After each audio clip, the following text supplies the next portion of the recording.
Hello, dear students. All of you, welcome in FYBSc class, semester second. From today, we will going to start here our botany paper first. The name of the paper is BO 121, Plant Life and Utilization paper second. So, firstly, I introduce myself. I am Mukta Bhamre, Assistant Professor at Department of Botany, Ketesham College, Nasik. So, student, this is our first lecture in semester second in botany. The chapter number first, introduction, introduction to plant diversity. So, botany paper first, credit number first, and from that credit, the subject plant life and utilization paper second. So, the today's session agenda is chapter number first, introduction. So in which chapter we will see here introduction to plant diversity, diversity in pteridophytes, diversity in sporophytes, in pteridophytes, and phanerogames general characteristic feature. So all these points we will cover in our today's lecture. So the student, you know the kingdom Plantae. So the kingdom Plantae, it is a eukaryotic photosynthetic organisms. Then this kingdom Plantae, it's also having some important characteristic feature like as autotrophic mode of nutrition due to the presence of chlorophyll pigment, then reserve food material in the form of starch, then cell wall is a present, that cell wall it is made up of the cellulose and pectin. So this kingdom Plantae having a very huge diversity. So the student, the kingdom Plantae, it is a basically divided into the two groups of the plant. One is a cryptogams and another is a phanerogames. So the student, in previous semester we already seen that the lower cryptogams like algae, then lichen, fungi. So what is a cryptogams? Cryptogams are nothing but that plants they do not bear flowers and seeds, means that plants only reproduce by the spores. Okay, they produce the spores. That plant are not produce the seeds and flower. Okay, they are non-flowering plant. So the student, another plant group, there is a phanerogames. Phanerogames are nothing but the flower and seed bearing plants. So the student, in previous semester, in first semester we already seen that the lower cryptogams, okay, like algae, fungi, lichen. Okay, so in this semester, okay, you have a higher cryptogams. Okay, so the higher cryptogams, it is also called as a vascular cryptogams, and it is a nothing but the pteridophytic plant group. So the student, next here, the first point I am focusing here, introduction to plant diversity. So biological diversity is a variety of life forms in at all the level of biological system. So the biological diversity, it is a nothing but as the variability among the living organism from all the sources.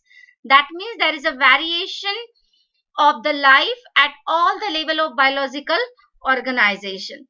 Means the student, the plant diversity, it is a nothing but the variety of life form present on the earth. Okay, that variety of life form we here the specifically talking about the plant diversity. Okay, the diversity among the species. Okay, then the different species they shows the diversity. Okay, so this diversity, it is a specifically the diversity between the species. Okay, then within the species and within the ecosystem. Okay, different ecosystem. So this definition is a used in a United Nation Convention on Biological Diversity. So the textbook definition is the variation of life at all level of the biological organization. So the genetically biodiversity can be defined as the diversity of alleles. So the student, allele, it is a nothing but the variant of genes. Okay, So the genes and organism and the study of the processes such as there is a mutation and gene transfer that drive the evolution, and that's why there is a diversity is there. Okay, so the see the diversity among the kingdom plantae. So see, this is the algae, then this is the fungi. Within the algae there is a various species are there, they show the diversity among them. So this is a fungi. Okay, it also shows the diversity among them. So see, this is the bryophyte, it also shows a very huge diversity among them, different species. See, this is the pteridophyte, they also show the diversity. Then this is gymnosperm, they also show the diversity, and this is the angiosperm. Okay, so student, nowadays on the earth surface there is a dominant plant group is angiosperm, and we when we observe here and there, okay, the plant observation, then there is a specifically observe the all the angiospermic plant, and they also having a very huge diversity among them. So the student, see the I'm next here focusing the point diversity in pteridophyte. So the student, pteridophyte are regarded as a vascular cryptogames, as they have a well developed conducting system like a plant with a xylem and phloem, whose dispersal relies on the spores, but they do not bear seeds and flower. So the student, this pteridophyte is a large group of ancient or primitive land plant with a worldwide distribution, all continent except only Antarctica and most of the islands.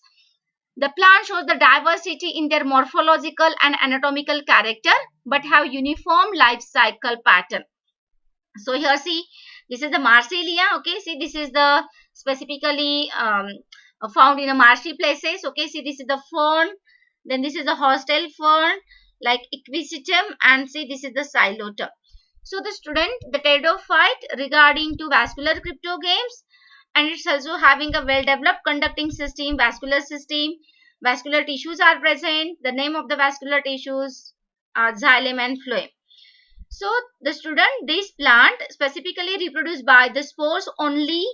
They do not produce flowers and seed. Remember that.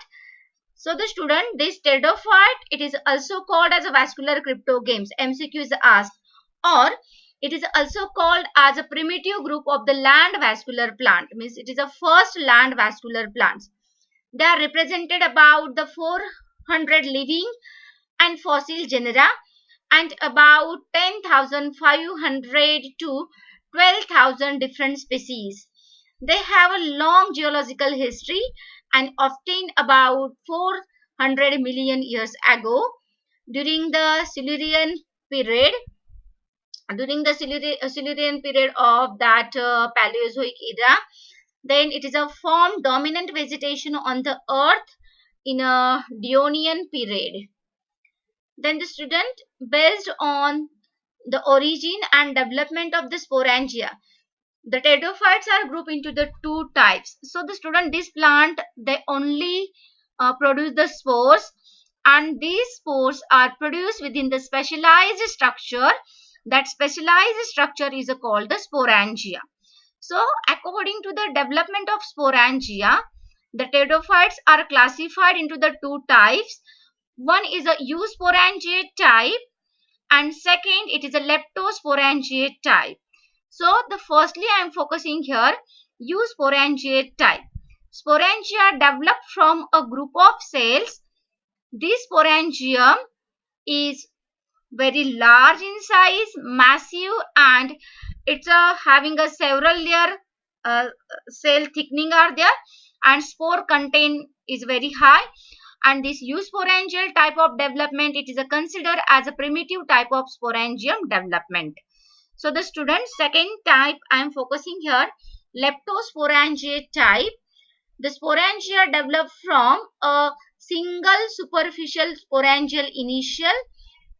In these sporangia, the sporangium is small, then it is usually the single wall, or the wall it is having a one cell thickening only, and the spore content is a very low. And see, this development type, it is having a advanced type of development.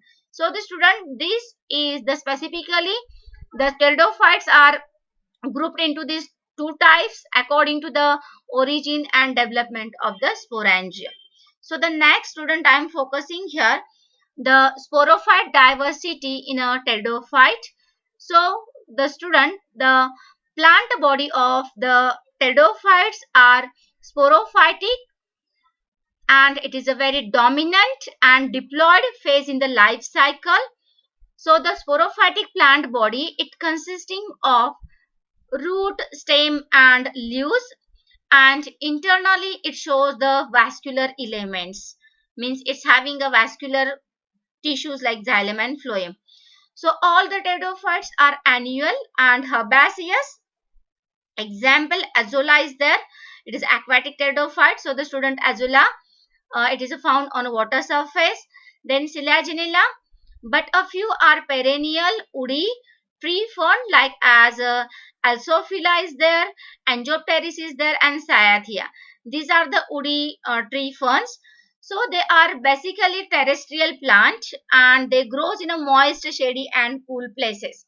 So the student, during the rainy season when we visited the forest, there is a moist, shady, cool places. Okay, on that moist and shady, cool places, the pteridophyte shows the abundance growth. Okay, so the next, the life cycle of the pteridophyte, it is a diplohaploentic type of life cycle, and which shows the heteromorphic type of alternation of generation. So the student, the root system in pteridophyte, the primary root short lived, and it is a replaced by adventitious root, but the one of the member, or that is a class Psilopsids, okay, or Psilopsida, are rootless plants having a rhizoids. Example here is a Xylotum. That Xylotum plant, they do not bears the true roots. Okay, instead of the root, the student, that plant possesses the rhizoids. Okay, so the stem here, the majority of the pteridophyte, the stem is a herbaceous or woody, and it is usually branch. Okay, so majority they shows the dichotomous type of branching. It is a shows usually in a xylotum. Then in pteridophytic plant, the leaves may be, the two types of leaves are there. Okay, the leaves may be the microphyllous, means it is a very smaller in size, like as a Lycopodium genus. Okay, then Selaginella and Isoetes. Isoetes, the student, it is looks like as a onion and garlic like structure. Okay, that is having a microphyllous leaves.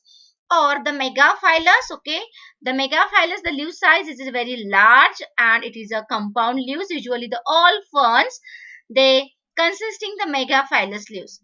The leaves bearing sporangia, okay, are called the sporophyll.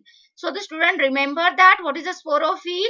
When the leaves, it consisting the sporangia, it bears the sporangia, that leaves are usually called as a sporophyll. So the student, the sporophyll, okay, on the back side of that sporophyll, there is a dotted structure is there. It is a nothing but the sori. Okay, that sori, it is a consisting the group of sporangium, and those leaves are having a sori present on the back side. That leaves are called the sporophyll. In some cases, the sporophyll for the compact structure, that compact structure, it is a called the cones, or it is a called the strobili. So the student, so the sporophyll, they are compactly arranged on a central axis, and it forming the cone like structure, or that is also called as a strobili. And this cone and strobili, it is a specifically found in a genus Selaginella and in a genus Equisetum. It is a very clear. So the student, next I am focusing here, the pteridophyte plant, it consisting of the vascular tissues present throughout the sporophyte except in the reproductive parts and in a gametophyte, means in a central axis, okay, of the cones, or in a sporangium, and in a gametophyte they lack the vascular tissue, but the stem, root, leaves, okay, rachis, petiole, they having a vascular tissue, xylem and phloem.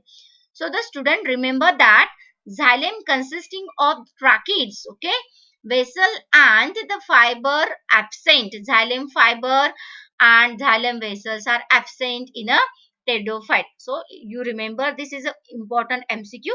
So the phloem consisting of the sieve cells only. Okay, the companion cell is absent. Then secondary growth is absent in a pteridophyte, but the student, one thing is remember, here one exceptional case is there. The secondary growth is present in one of the genus of the pteridophyte. That genus it is a Isoetes. So the sporophyte produce the meiospore inside the sporangia. That meiospore, it is developed, okay, within the sporangia from the uh, meiospore mother cells, okay. So the development of sporangia may be eusporangiate. I'm already mentioned that, student, in earlier slide, from a group of cell, okay. Example is a Selaginella equisitum. They have a eusporangial type of development of sporangia, or the second type is leptosporangia type of development. Here the sporangia develop from a single cell. This type of development of sporangia specifically observed in Ophioglossum, Azolla, Marsillia, Pteridium, etc. So the student, according to the type of development of sporangia, it is having a eusporangial type or it is having a leptosporangial type. So the student, next I am focusing here, the sporophyte may be homosporous, okay. So the student, what is a homosporous? Means that sporangia, they produce only one kind of the spores. That spores are morphologically similar, okay. That is called the homosporous. So the homosporous pteridophytes, I am here mentioning the example. Nephrolepis is there, Dryopteris is there, Angiopteris is there, okay. Various examples are there. Or heterosporous. So the student, some pteridophyte, they produce the two different types of spore, okay. One, it is called the megaspore and another is a microspore, okay. So it is called the heterosporous fern. Example is a Selaginella, Marsillia and Azolla. In heterosporous form of the fern, it's having a two different types of spore developed within the microsporangium. It consisting the microspore, while megasporangium, it consisting the megaspore. So the student, you remember that microspore are very minute in number, minute in size, and that's why they produce in a very large number, okay, as compared to the megaspore.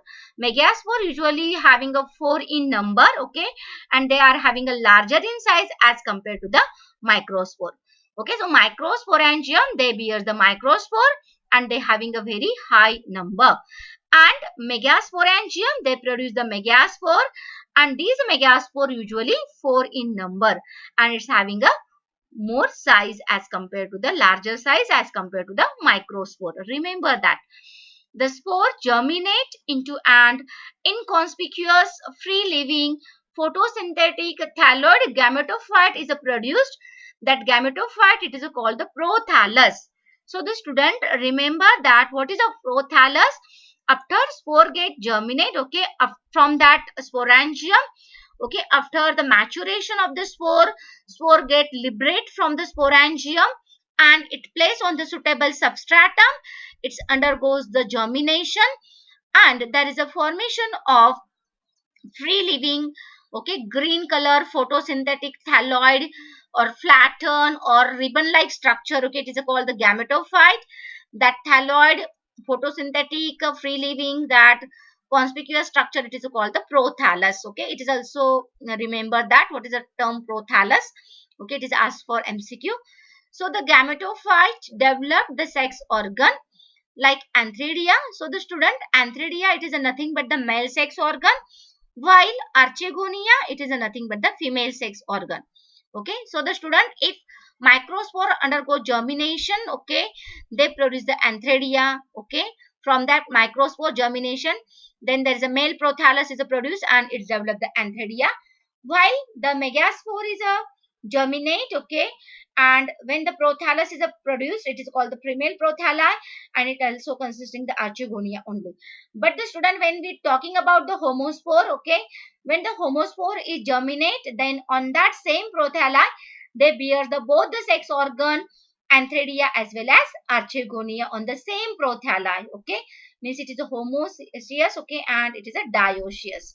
So the student, The for the pteridophyte, okay, it is also required the water for fertilization, for transfer of the anthrazoid to the egg of archegonium. So the student, after maturation of the antheridium, within that antheridia there is a haploid biflagellated motile anthrazoids are there, and they have a flagella. Okay, with the help of that flagella they swim within the water, and they comes toward the archegonia. And archegonia, the student, it is nothing but the female sex organ, and they bears the egg. Okay, and see there is a fertilization is there between the the egg and anthrazoid, and resulting of the fertilization there is a zygote is developed, and that zygote it is converted into the embryo within the archegonial venter, means at the same place of the archegonia.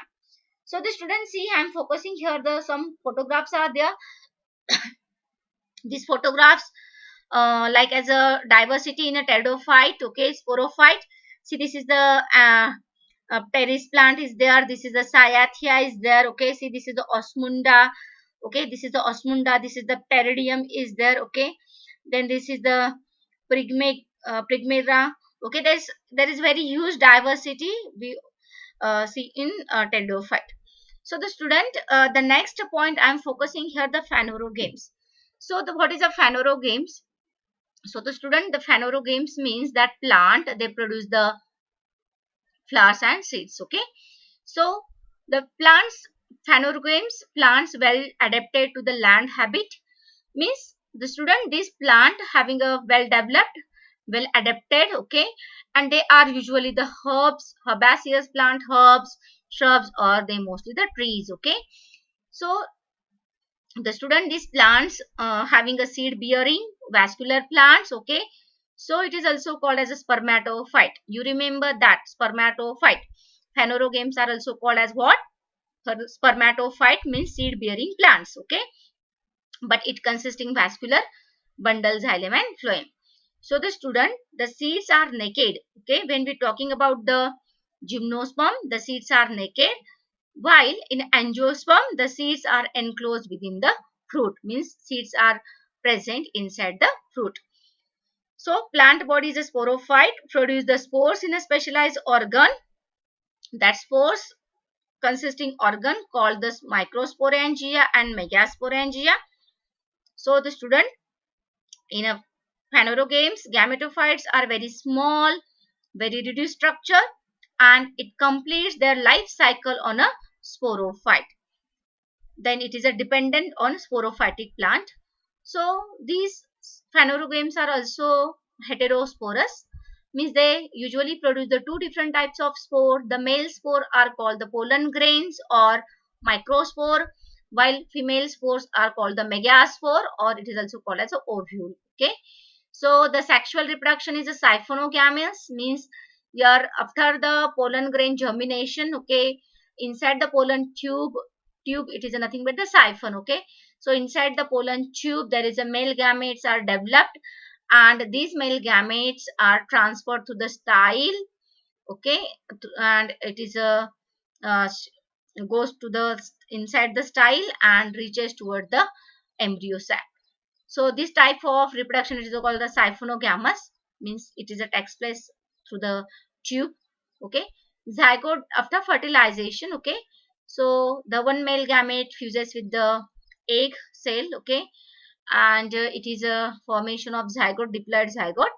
So the student, this diploid zygote develop into the embryo, and this embryo it protect inside the seed. So the seed after germination it's developed into the new sporophytic plant. Okay, so plant possesses the well developed vascular strands, means it's having a well developed xylem and phloem. Then phanerogames are further divided into two different plant groups. One is the gymnosperm and another is the angiosperm. So the student, gymnosperm, that means the seeds enclosed within, seeds are not enclosed within the fruit. Okay, gymnos means naked seed bearing plant, while angios means the vessel, means the seeds enclosed within the vessels. Okay, so the student, this two plant group diversity we will focus in our next lecture. Thank you.